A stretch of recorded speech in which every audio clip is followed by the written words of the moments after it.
Quality control food industry में बहुत important है। अगर आप एक्सपोर्ट कर रहे हैं तो उस कंट्री की कंप्लाइंस फॉलो करनी है, अगर डोमेस्टिक कर रहे हैं तो आपको एफएसआई की कंप्लाइंस फॉलो करनी है। अब हाइजीन एंड सैनिटेशन का मतलब क्या होता है कि किसी के चोट तो नहीं, किसी के नेल्स तो नहीं बड़े हुए हैं, सफाई वगैरह सही से हुई है नहीं हुई है, फिर प्रोडक्ट टेस्ट कराना कि प्रोडक्ट एज पर स्टैंडर्ड्स है या नहीं है।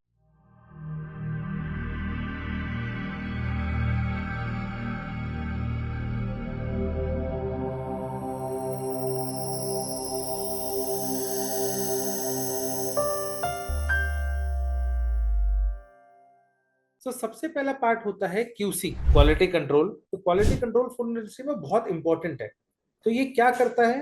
Quality control refers to the process and the procedure used to ensure that the food products meet the safety, quality, regulatory standards before they reach customers.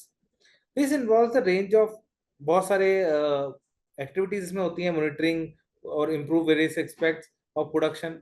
तो सबसे पहले क्या देखेंगे? रॉ मटेरियल इंस्पेक्शन की, जो रॉ मटेरियल आया है वो सही है या क्या, उसकी क्वालिटी स्टैंडर्ड्स है, खराब तो नहीं है। ठीक है, जो डायरेक्टली इन्वॉल्व होता है फिनिश गुड की क्वालिटी के लिए। ठीक है, तो रॉ मटेरियल चेक करना बहुत इंपॉर्टेंट है।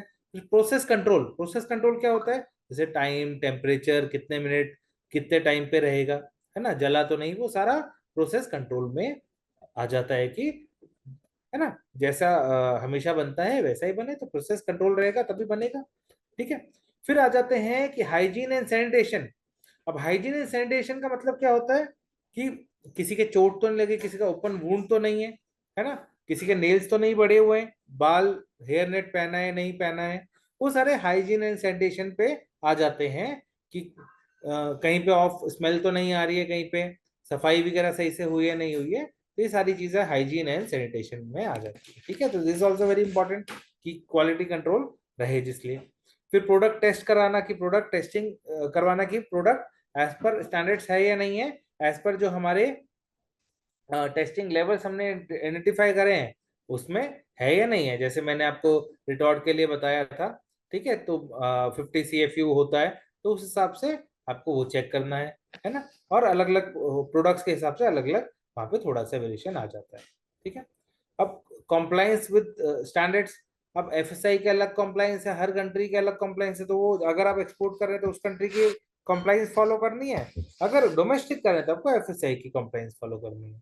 ठीक है, अभी आगे और बताऊंगा कि कैसे क्या कॉम्प्लायंस होती है, कैसे होता है, वो मैं आपको शोकेस करूँ, कौन कौन से माइक्रोबायोलॉजी के टेस्ट कराने होते हैं, कौन से चीजें वहां पे आपको करानी है।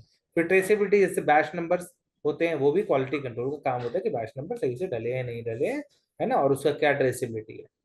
फिर कंटिन्यूस इंप्रूवमेंट होता रहेगा कि एफिशिएंसी बढ़ रही है with the good quality product and safety safe product.